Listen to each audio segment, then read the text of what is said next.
গাজায় হামলার কারণে ইসরায়েলের সাথে সব বাণিজ্য স্থগিত করেছে তুরস্ক। গাজায় মানবিক বিপর্যয় হচ্ছে বলে জানিয়েছে দেশটি। ওদিকে যুক্তরাষ্ট্র এবং যুক্তরাজ্যের কর্মকর্তাদের উপর নিষেধাজ্ঞা আরোপ করেছে ইরান। গাজা যুদ্ধে ইসরায়েলকে সমর্থন করাই মূলত এই নিষেধাজ্ঞার ঘোষণা দিয়েছে এই দেশটি। যদি তুরস্কের প্রসঙ্গে আসি, তুরস্কের বাণিজ্য মন্ত্রী বলেছেন, গাজায় বাধাহীনভাবে এবং যথেষ্ট পরিমাণ ত্রাণ ঢোকার অনুমতি না দেওয়া পর্যন্ত ইসরায়েলের সাথে সব ধরনের বাণিজ্য স্থগিত থাকবে। গত বছর তুরস্ক এবং ইসরায়েলের মধ্যে $700 কোটি বেশি বাণিজ্য হয়েছিল। এই বাস্তবতায় সামাজিক যোগাযোগ মাধ্যমে দেয়া এক বার্তায় ইসরায়েলের পররাষ্ট্রমন্ত্রী ইসরায়েল কাটজ তিনি বলেছেন, আন্তর্জাতিক বাণিজ্য চুক্তিকে উপেক্ষা করছেন এরদোয়ান। ওদিকে যুক্তরাষ্ট্র এবং যুক্তরাজ্যের কর্মকর্তাদের উপর নিষেধাজ্ঞা আরোপ করেছে ইরান। বৃহস্পতিবার দেশটির পররাষ্ট্র মন্ত্রণালয় এক বিবৃতিতে বলেছে, যুক্তরাষ্ট্রের বিশেষ operation commander general Brian P Fenton এবং মার্কিন নৌবাহিনীর ৫ম নৌবহরের সাবেক commander vice admiral Brad Cooper সহ ৭ জনকে এই নিষেধাজ্ঞার আওতায় আনা হয়েছে। নিষেধাজ্ঞার মধ্যে রয়েছে ইরানের আর্থিক এবং ব্যাংকিং ব্যবস্থায় অ্যাকাউন্ট ও লেনদেন ব্লক এবং ইরানের এখতিয়ারের মধ্যে থাকা সম্পদ ব্লক। সেই সাথে ভিসা প্রদান এবং ইরানের ভূখণ্ডে প্রবেশ নিষিদ্ধ করা হয়েছে। আর এসবের মধ্যেই যুক্তরাষ্ট্র জুড়ে কলম্বিয়া বিশ্ববিদ্যালয় সহ অন্তত 50টি বিশ্ববিদ্যালয়ে চলছে ইসরায়েলের আগ্রাসন বিরোধী বিক্ষোভ। এসব বিশ্ববিদ্যালয়ে বিক্ষোভে অনেক বাংলাদেশি শিক্ষার্থীরাও অংশ নিচ্ছেন।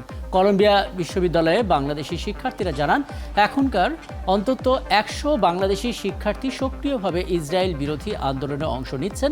দাবি না মানা পর্যন্ত আন্দোলন চলবে বলে জানান তারা। আন্দোলনে বাংলাদেশি ছাত্রদের পক্ষে নেতৃত্ব দিচ্ছিলেন নোহা নামের একজন শিক্ষার্থী। মঙ্গলবার রাতে তিনি গ্রেপ্তার হন, তবে একদিন পর তিনি ছাড়া পান। ক্যাম্পাসে এই আন্দোলন সফল হবে বলে মনে করেন বাংলাদেশি শিক্ষার্থীরা। কিছুদিন আগে ইসরায়েলের সেনাবাহিনীর একটি ব্যাটালিয়নের অংশ নেতজা ইয়াহুদা তাদের ওপর নিষেধাজ্ঞা দেওয়ার কথা বলেছিল খোদ যুক্তরাষ্ট্র। সেদিন সবাই অবাকই হয়েছিল যে এত পরীক্ষিত বন্ধু তারা নিষেধাজ্ঞা দেওয়ার কথা বলছে।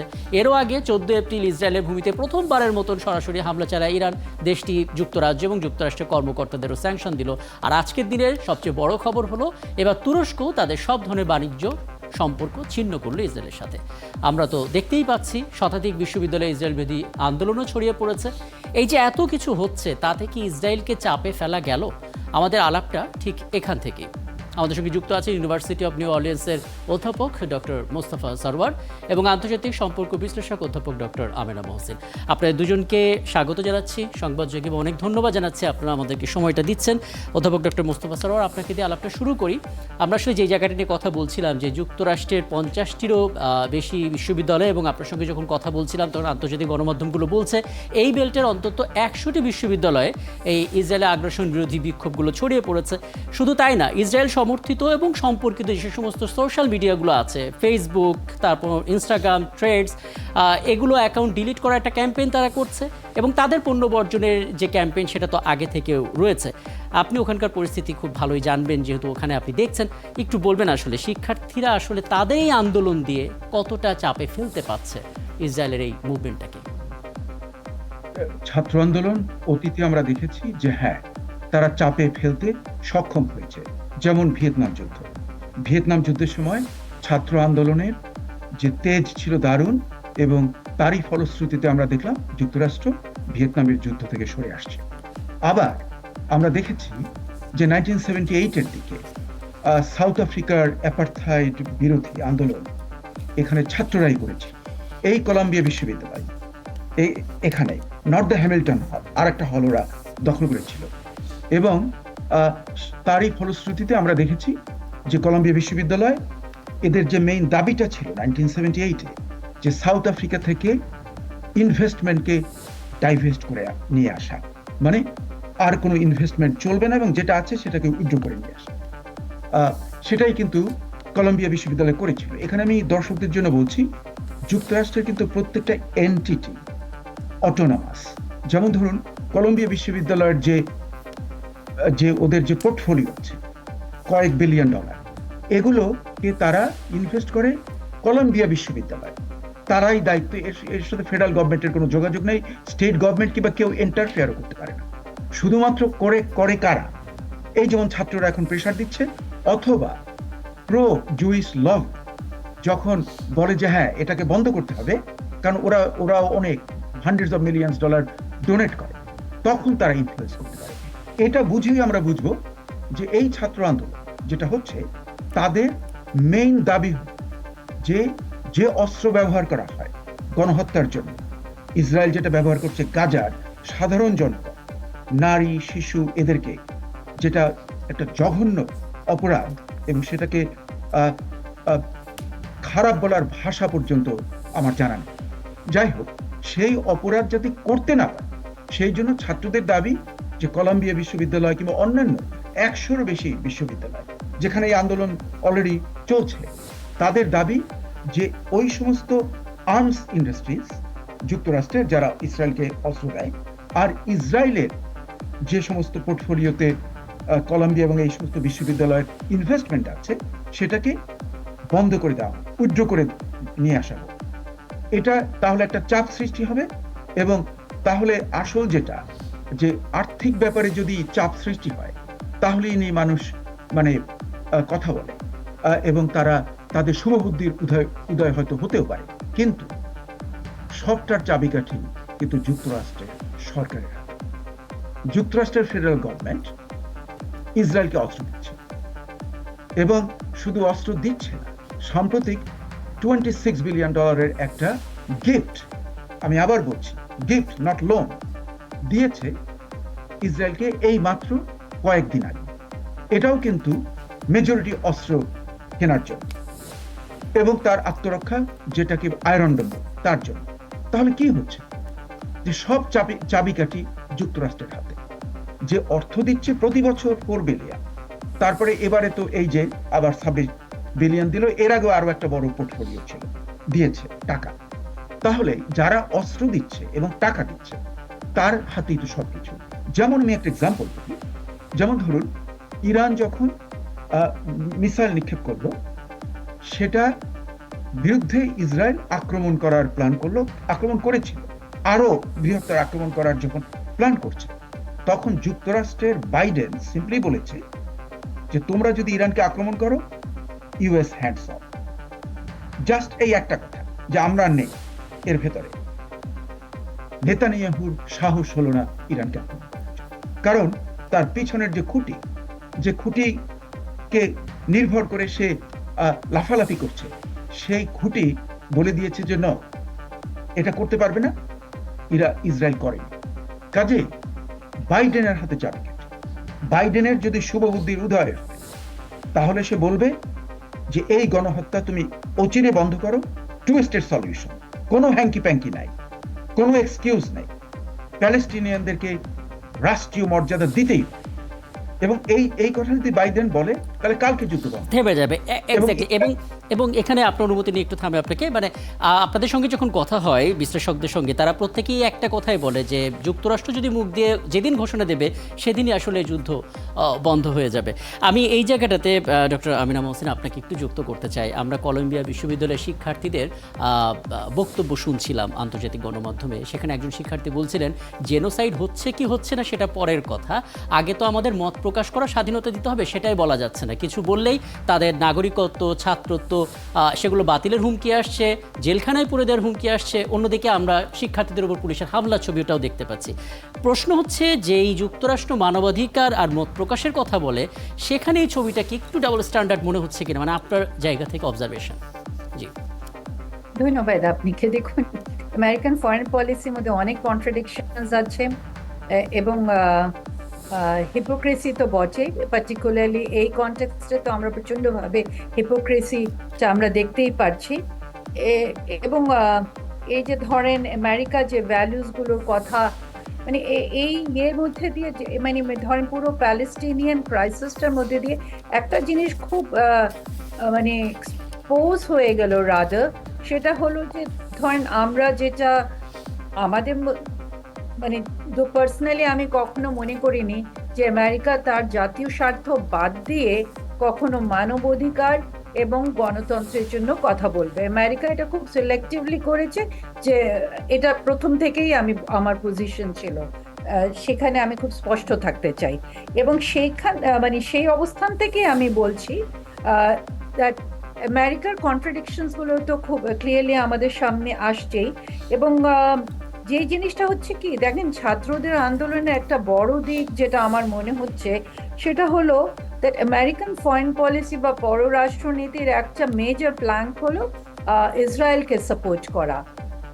এই কথা নিয়ে আমার এখানে প্রফেসর সার্ভার আছেন, ওনার সাথে আমার আগেও কথা হয়েছিল।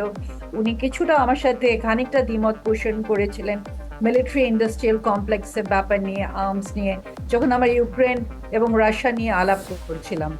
কিন্তু সেই জায়গাটাতে আমি এখনো আবার জোর দিয়ে বলতে চাই যে দেখেন, এই ছাত্ররা যারা কিন্তু ইউনাইটেড স্টেট মানে একটা ইনফর্মড এডুকেটেড যে জেনারেশন গড়ে উঠছে, তারা কিন্তু অনেকটা আমরা বলতে পারি আমেরিকান ভবিষ্যতের দিকে এগিয়ে যাবে, এবং সামনে কিন্তু আমেরিকান নির্বাচনও আছে।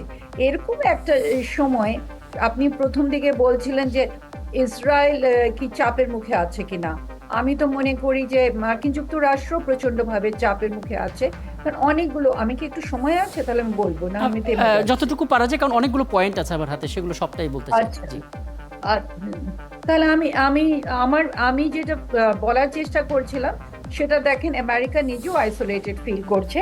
তার ইউরোপিয়ান অ্যালাইজ বলেন, ইউকে বলেন, সে জায়গাটাতে এক ধরনের আইসোলেশন তারা ফিল করছে। আমেরিকান ইমেজ নিয়ে একটা ক্রাইসিস তৈরি হচ্ছে, এবং তার নিজস্ব ডোমেস্টিক পপুলেশন থেকে তো সে অপোজিশন ফেস করছে, এবং যে চিত্রগুলো আমরা দেখতে পাচ্ছি, এটা আমেরিকার জন্য নিশ্চয়ই সুখকর নয়। থেমে যাচ্ছি। আচ্ছা আচ্ছা, আমি এখান থেকে আবারও আলাপটা শুরু করব। আমি একটু আমেরিকা থেকে বের হই। ডক্টর মোস্তফা সারওয়ার, আপনি কি একটু যুক্ত করতে চাই মধ্যপ্রাচ্য ইস্যুতে? আপনাদের হাতে যে তথ্যটা আছে সেই তথ্য বলছে যে ইসরায়েলের হামলায় গাজা এখন পর্যন্ত, আজকের হিসেব পর্যন্ত 34,596 জন নিহত হয়েছেন। আমরা যদি গণহত্যার যে কবরগুলো পাওয়া গেছে সেই কবরগুলো হিসেব করে সংখ্যাটা কিন্তু আরও অনেক বেড়ে যাবে। এই যে এত কিছু ঘটে গেল, আমরা মধ্যপ্রাচ্যের মুসলিম দেশগুলোকে খুব একটা জোরালো পদক্ষেপ নিতে দেখছি না, এবং এটা যে একটা গণহত্যা হচ্ছে এটাও কিন্তু তারা স্পষ্ট করে বলছে না। অথচ বাংলাদেশ এত দূরে থেকে সব জায়গায় স্পষ্ট করে বলছে ইসরায়েল যেটা করছে সেটা স্রেফ গণহত্যা। মধ্যপ্রাচ্যের এই অবস্থানকে কিভাবে আসলে আপনি ব্যাখ্যা করবেন? আচ্ছা, আমি আপনার এই ডেটার সঙ্গে আমি আরো একটা যোগ করব। জি জি। প্রায় 80,000-এর মতন কিন্তু ইনজিওর্ড হয়েছে, এবং তার 2/3, 2/3 হলো নারী এবং শিশু। এটা একটা জঘন্য ব্যাপার। আচ্ছা, এটার ব্যাপারে মধ্যপ্রাচ্যে আমরা দেখছি যে খুব একটা রিয়াকশন নেই। আহ, জনগণের ভিতরে আছে, কিন্তু সরকারগুলোর ভিতরে ততটা নেই। তবে এ রে অফ, মানে নিরাশার মাঝখানে একটু আশার আলো হলো যে সৌদি আরবিয়া খুব সম্প্রতি এই গত 2 দিনে যে জিনিসটা তারা করেছে সেটাকে আমাদেরকে সাধুবাদ দিতে। তারা বলেছে যে আমি ইসরায়েলের সঙ্গে শান্তি চুক্তিতে বসতে পারি, কিন্তু বসার আগে গ্যারান্টি দিতে হবে দ্য ইসরায়েল প্যালেস্টাইন স্টেট, এবং যুদ্ধ বন্ধ করতে হবে। যুদ্ধ বন্ধ না করলে ইউ আর নট। এবং যে জন্য যুক্তরাষ্ট্র কিন্তু রাজি হয়ে গেল। আমেরিকা এবং সৌদি আরবিয়া, তারা ইসরায়েলকে সঙ্গে নিয়ে একটা চুক্তি করার কথা ছিল, কিন্তু গত 2 দিনে ব্যাপারটা পাল্টে গেছে। এখন যুক্তরাষ্ট্র বলছে আমি সৌদি আরবিয়ার সঙ্গে চুক্তি করব, বন্ধুত্বমূলক চুক্তি। অবশ্যই যুক্তরাষ্ট্রের স্বার্থ আছে, কারণ আপনাদের খেয়াল আছে যে কিছুদিন আগে চীনের মধ্যস্থতায় ইরান এবং সৌদি আরবিয়া তাদের যে দ্বন্দ্ব ঝগড়া এটা করে তারা একত্রে বসেছে। এখানে যুক্তরাষ্ট্র দেখছে যে তার জাতীয় স্বার্থ ব্যাহত, চীন ঢুকে পড়ছে মধ্যপ্রাচ্যে। কারণ এই দুটো, ইরান এবং সৌদি আরবিয়া হলো সবচেয়ে শক্তিশালী। এদের মধ্যে যদি চলে আসে তাহলে চীন যদি ঢুকে পড়ে, এটাও আর একটা ব্যাপার আছে, যে কারণে আমেরিকা বাধ্য হয়ে, চাপ আছে যেটা আপনারা শুরু করেছেন, চাপের জন্য সে সৌদিদের সঙ্গে একটা কম্প্রোমাইজে যাচ্ছে এবং ইসরায়েলকে বাদ দিবে। এটাই হলো সবচেয়ে ইন্টারেস্টিং এবং খুবই গুরুত্বপূর্ণ।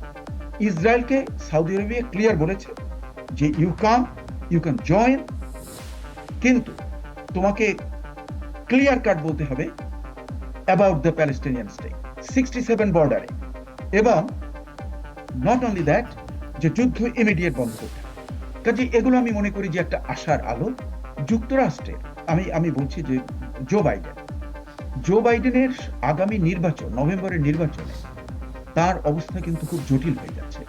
কারণ এই যে প্রোগ্রেসিভ মুভমেন্ট চলছে, ছাত্রদের আন্দোলন, যেখানে জুইশ স্টুডেন্টরাও আছে, কলম্বিয়াতে লিডারশিপের ভিতরে জুইশ বেশ কয়েকটা স্টুডেন্ট অর্গানাইজেশন আছে, এবং বার্নি স্যান্ডার্স যিনি জুইশ এবং সেনেটর, উনি কিন্তু ভীষণ কঠোর ভাষায় উনি ইসরায়েলকে কন্ডেম করেছেন এবং নেতানিয়াহুকে, এবং উনি ক্লিয়ার বলছেন এটা গণহত্যা, এবং উনি বলছেন যে ছাত্ররা যেটা করছে তারা ভালো কাজ করছে। এটাই একটা কনশাস, একটা যাদের সংবেদনশীলতা জি আছে, জি, আমি এই যে যারা নির্বাচন ইস্যুতে আমার কাছে আলাদা করে আসার একটা প্ল্যান আছে, আমি এখানে আলাদা করে আপনার কাছে জানতে চাইবো। তার আগে মধ্যপ্রাচ্যের অংশটা শেষ করি। ডক্টর আমিনা মহসিন, আপনি একটু বলবেন মধ্যপ্রাচ্যর অবস্থানটা নিয়ে আপনি কিভাবে দেখছেন, সাথে আরেকটা বিষয় যুক্ত করবেন। আজকে দুটো বড় ঘটনা, একটা হচ্ছে ইরান আনুষ্ঠানিকভাবে যুক্তরাষ্ট্রের কর্মকর্তাদের তো স্যাংশন দিল, ওদিকে ইসরায়েলের সাথে বাণিজ্য সম্পর্ক ছিন্ন করলো তুরস্ক। গাজার আগ্রাসন মানে ইসরায়েলের আগ্রাসন, এটা থামাতে বিশ্ব নেতৃত্বের উপর যে চাপ তৈরি করার কথা বলা হচ্ছিল, সেটা আসলে কতটা হচ্ছে বা এর মাধ্যমে সেটা শুরু হলো কিনা? ধন্যবাদ আপনাকে। দেখুন, আমি আপনার প্রশ্নের উত্তর দেব, কিন্তু তার আগে আমি একটা পয়েন্ট জাস্ট যোগ করতে চাচ্ছি, যেটা আমি আগে বলতে চেয়েছিলাম। জি জি, উনি বলেছিলেন তারা মার্কিন যুক্তরাষ্ট্র গিফট দিয়েছে ইসরায়েলকে। এটা আসলে গিফট না, কারণ যখন অস্ত্রটা ক্রয় করবে সেটা আবার আমেরিকার কাছে ফেরত এসে যাবে। সো এটা আমাকে মাথায় রাখতে হবে। হ্যাঁ, তো এভাবেই আমেরিকা কিন্তু তার মিলিটারি ইন্ডাস্ট্রিয়াল কমপ্লেক্সটাকে জিয়ে রাখে, এভাবেই তারা নিজেদের ইনভেস্টমেন্ট বলা যায় না, বিনিয়োগ বলা যায়। না না, এটা হ্যাঁ, গিফট, কারণ বলতে পারেন এটা আপনি। অস্ত্র হচ্ছে free, that is a gift. হ্যাঁ, that is a gift.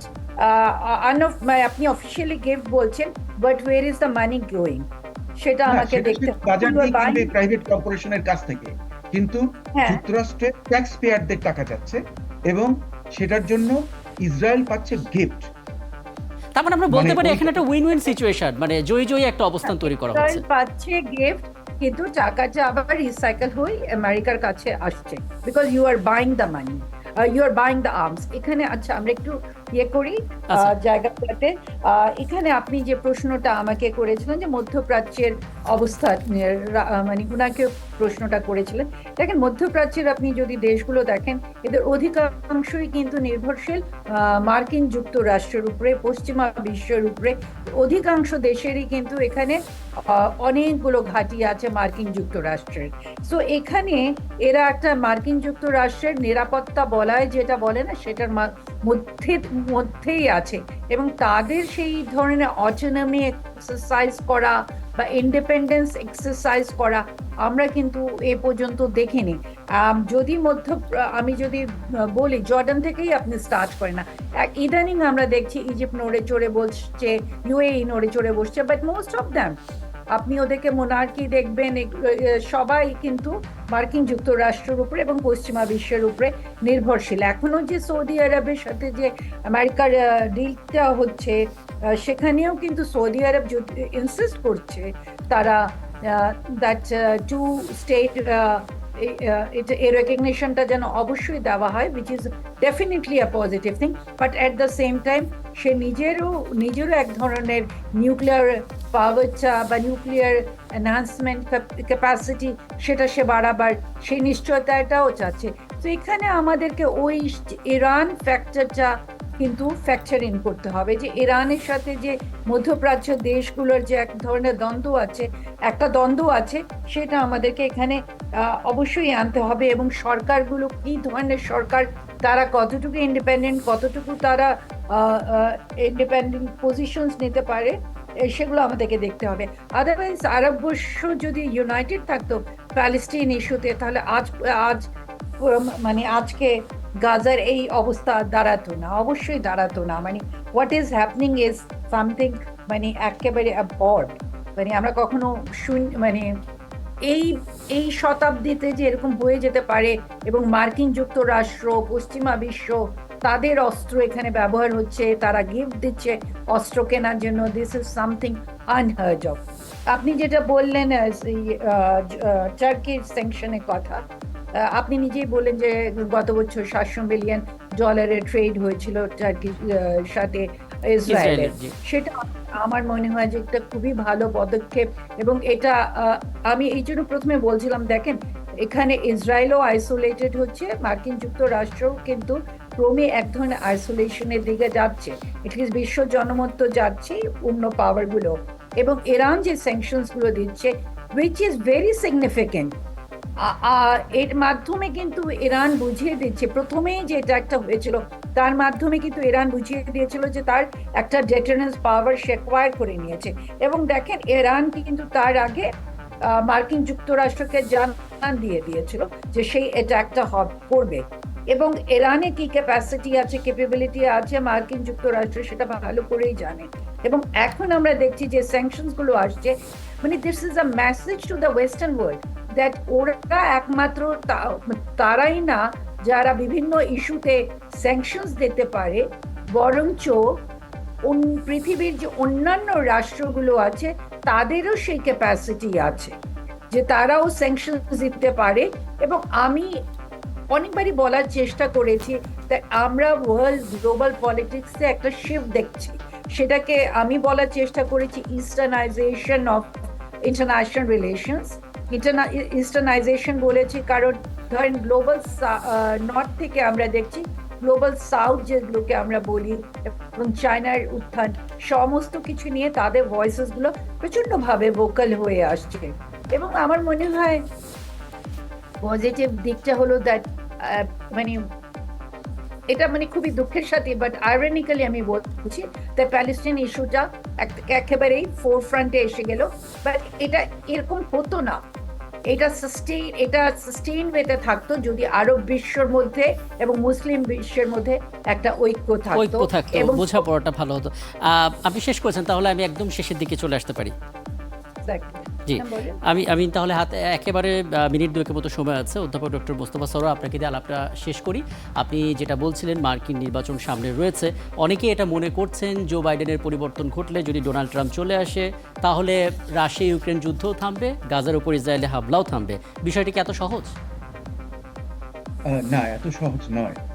Donald ট্রাম্পের উপরে কিন্তু আমি একটা বই লিখেছি, ডোনাল্ড ট্রাম্প উলঙ্গ সম্রাট। সে কিন্তু আরো ডেঞ্জারাস। সে আসলে হয়তো পুরো প্যালেস্টাইন ইসরায়েলকে দিয়ে দেবে। অলরেডি জেরুজালেম দিয়েছে, জেরুজালেমে আমেরিকান এমবাসি মুভ করে গেছে, এবং সেটা হবে আরো ভয়াবহ। কিন্তু বাইডেনের জন্য প্রেশার হলো যে প্রোগ্রেসিভ এলিমেন্টসরা আন্দোলন করছে, এই গণহত্যাকে পছন্দ করছে না, তারা যদি অভিমান করে যদি ভোট কেন্দ্রে না যায়, তাহলে swing state like Michigan, like Pennsylvania, like Minnesota, Georgia, North Carolina, Nevada, অ্যারিজোনাতে মানে বাইডেনের পক্ষে জয়লাভ করা কঠিন হয়ে যাবে। তাই যদি হয়, এবং উইসকনসিন, তাহলে কিন্তু মানে বাইডেন আর প্রেসিডেন্ট হতে পারবে না। এইটা তার উপরে সবচেয়ে বড় প্রেশার। মানে আপনি যদি কোনো লোককে প্রেশার করতে চান তাহলে তার আসল জায়গাতে হাত দিতে হবে। এই ছাত্র আন্দোলন এবং প্রোগ্রেসিভ আন্দোলন ওই আসল জায়গায় হাত দিয়েছে, যে কারণে বাইডেনের সমস্ত অ্যাডমিনিস্ট্রেশন ট্রাই করছে যে ওই নির্বাচনের বেশ কিছু আগে যাতে এই গাজার যুদ্ধ বন্ধ হয়ে যায় এবং একটা শান্তি চুক্তি হয়। এই জন্য তারা ডেসপারেট, কারণ এটা যদি সে করতে না পারে তাহলে প্রোগ্রেসিভ যারা তারা হয়তো অভিমান করে ভোট কেন্দ্রে যাবে না। এবং ওখানে উনি উইন করেছিলেন খুব সামান্য ভোটে, যেমন ধরুন জর্জিয়াতে 11,000, ওখানে বাঙালি মুসলিমই আছে 50,000-এর বেশি। কাজে চিন্তা করে দেখুন, তারা যদি অভিমান করে কেন্দ্রে না যায়, বাইডেনকে ভোট না দেয়, তাহলে তো জর্জিয়া চলে গেল। সবচেয়ে হলো মিশিগানে এখন যে পরিস্থিতি, তাতে বাইডেন এখন চেষ্টা করলেও খুব ভালো যদি চেষ্টা করে একটা ভালো সলিউশন আনতে পারে, তাহলে হয়তো ওরা তাকে মাফ করে দিতে পারে এবং আবার গিয়ে ভোট দিতে পারে। আদারওয়াইজ তার কিন্তু খবর হয়ে যাবে। কাজে এই প্রেশারটাই সবচেয়ে বড় প্রেশার। মানে দুটো জিনিস, দুটো স্টেপ, বাইডেনের উপরে প্রেশার থাকতে হবে এবং তাহলে যুক্তরাষ্ট্রের চাপ থাকবে ইসরায়েলের প্রতি, তাহলে যুদ্ধ বন্ধ হবে এবং শান্তি চুক্তি হবে এবং 2 স্টেট সলিউশন, ওখানে প্যালেস্টাইনও একটা স্টেট হিসেবে দাঁড়িয়ে যাবে। বুঝতে পারছি। এই মতামত, এই পর্যবেক্ষণ এবং ব্যাখ্যাটা নিয়ে আলাপটা শেষ করে আপনি দুজনকে আবারও অনেক ধন্যবাদ আমাদেরকে সময়টা দেওয়ার জন্য। ছিলেন আমাদের সঙ্গে ইউনিভার্সিটি অফ নিউ অর্লিয়ান্সের অধ্যাপক ডক্টর মোস্তফা সরোয়ার এবং ছিলেন আন্তর্জাতিক সম্পর্ক বিশ্লেষক অধ্যাপক ডক্টর আমেনা মহসিন।